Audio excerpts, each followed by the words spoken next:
Buenos días.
se le escucha nada.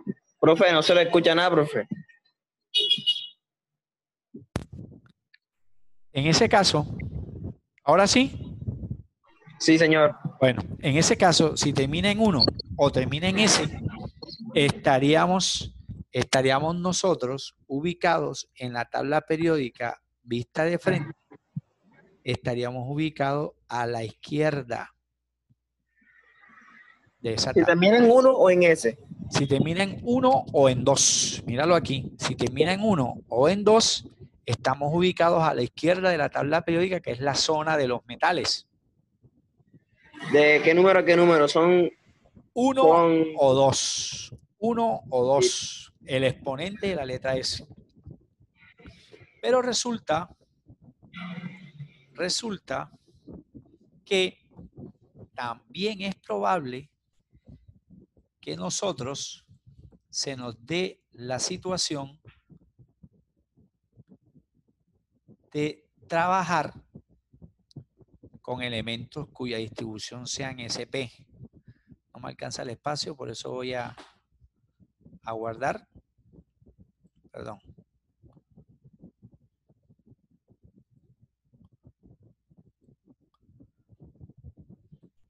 Por eso voy a guardar, borrar y seguimos. Porque esto que viene es mucho más largo. La de zona SP. Que incluso estaríamos también en elementos transición, ¿no? Falso, profe, elementos representativos. Si las dos últimas letras son SP,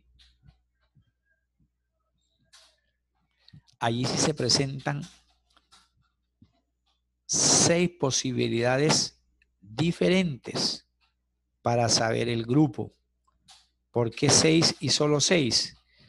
Hombre, porque como 8 son las columnas y habíamos identificado las dos primeras, 8 menos 2 me quedan 6. Entonces, es muy probable que en las siguientes la S esté totalmente llena. En todas las 6 restantes, la S está llena, o sea, S a la 2. Pero ya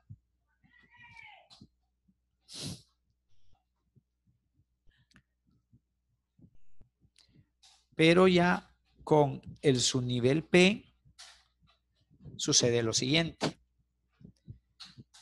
Si termina en P a la 1, yo sumo 2 más 1, me da 3. Este sería un elemento que estaría ubicado en el grupo 3A de la tabla periódica. ¿En qué grupo? Boro, aluminio, galio, indio o talio. Cualquiera de esos 5 elementos. Todos esos 5 elementos terminan en S a la 2, P a la 1, porque yo tendría que sumar los 2 electrones del subnivel S con un electrón del subnivel P. 2 más 1 te da 3. O sea que ya en el grupo 4, donde está el carbono o carbonoides, que son 5 elementos también, terminarán en S a la 2, P a la 2. Claro, ya ese grupo es el grupo 4. Sobra decir que es A porque estoy hablando de la opción SP. Pero fíjate que ya P va aumentando. Si P no termina en 2, sino termina en 3, antecedido de S a la 2, ya el grupo es el 5. O el grupo de los anfígenos. Mentira, profe. El grupo de los nitrogenoides, que también son 5. Nitrógeno, fósforo, arsénico, antimonio, bismuto. Grupo 5. Si P antecedido de S a la 2 termina a la 4, sumas 2 más 4, pues te va a dar 6. Grupo de los anfígenos o formadores de oxígeno. Si P sigue aumentando y termina en 5, ya estaríamos en el grupo 7A o de los halógenos, flúor, cloro y compañía. Y llegamos al grupo 0 o de los gases nobles. En ese caso, cuando P está completico, está lleno en su capacidad, y allí me daría el grupo 8A de la tabla periódica. Y todos siguen siendo elementos tipo A, pero ya estarían no a la izquierda, estarían a la derecha de la tabla, si miro la tabla de frente. Entonces, Moller nos explica cómo a través de la distribución electrónica podemos comprobar la ubicación en los grupos de cada uno de los elementos químicos, ¿cierto? De cada uno de los elementos químicos. Dado caso fuesen los elementos de un grupo los que estaríamos trabajando nosotros, los elementos del grupo 6, por ejemplo. Si están los elementos del grupo 6, entonces yo podría, dado caso eventual, poder incluso trabajar una distribución específica. Entonces mira que ahí nos estamos acercando ya como complemento a lo que explicábamos de enlace químico. Este señor está completo, claro, porque tiene 3 coordenadas, es lo que les voy a compartir ahora. Si son unas coordenadas específicas, ¿cuáles son? Para que usted tenga en cuenta eso. ¿Cuáles son esas 4 coordenadas específicas?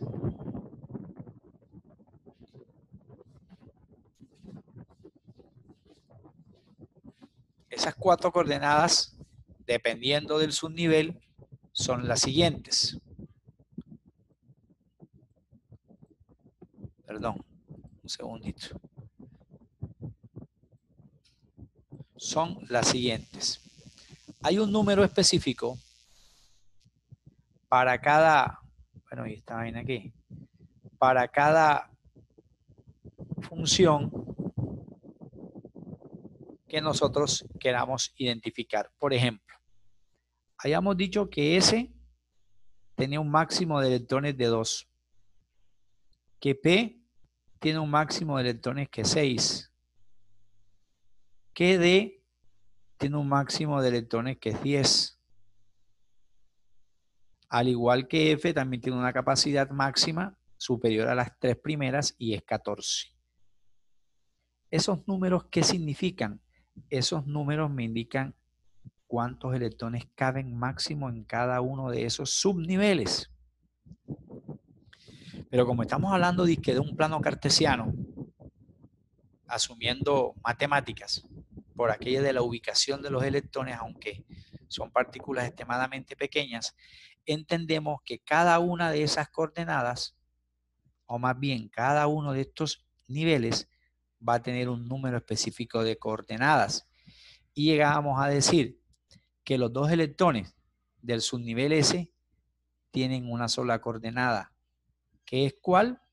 Es la primera coordenada que existe y esa coordenada es la X. El subnivel P tiene más coordenadas que el subnivel S, claro, porque tiene más electrones. Y tendrá 6, porque 6, que es el máximo de estos 2, es el máximo, pero 6 entre 2 te da 3. ¿Cuáles son esas 3 coordenadas? X, Y y Z. 2 para cada una.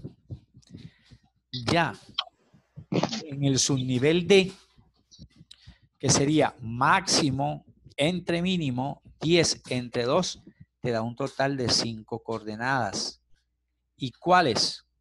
Esas 5 coordenadas son las 3 primeras, X, Y y Z, y tendríamos 2 nuevas que resultan de la combinación de las 2 primeras.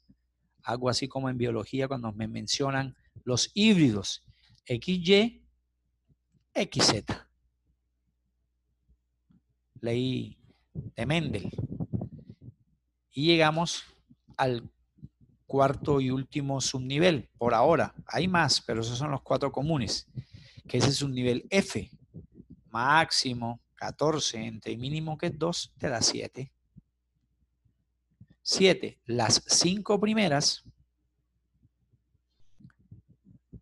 X, 2 en el Y van 4, 2 en el Z van 6, 2 en el XY van 8, 2 en el XZ van 10, 2 en el YZ van 12. No puedo decir ZX porque es lo mismo que decir XY. Como se me acabaron los exponentes 1, tomo los exponentes 2. X cuadrado, Y cuadrado. Esas serían las 4 coordenadas, o más bien las 7 coordenadas que caben en el subnivel F, pero también las 3 coordenadas que caben en el subnivel P y la coordenada que cabe en el subnivel X. Profe, esos 2 electrones, ¿por qué solo en una coordenada? Recuerde que si hay una sola coordenada que es la X, esta roja sería la Y, este sector será el positivo,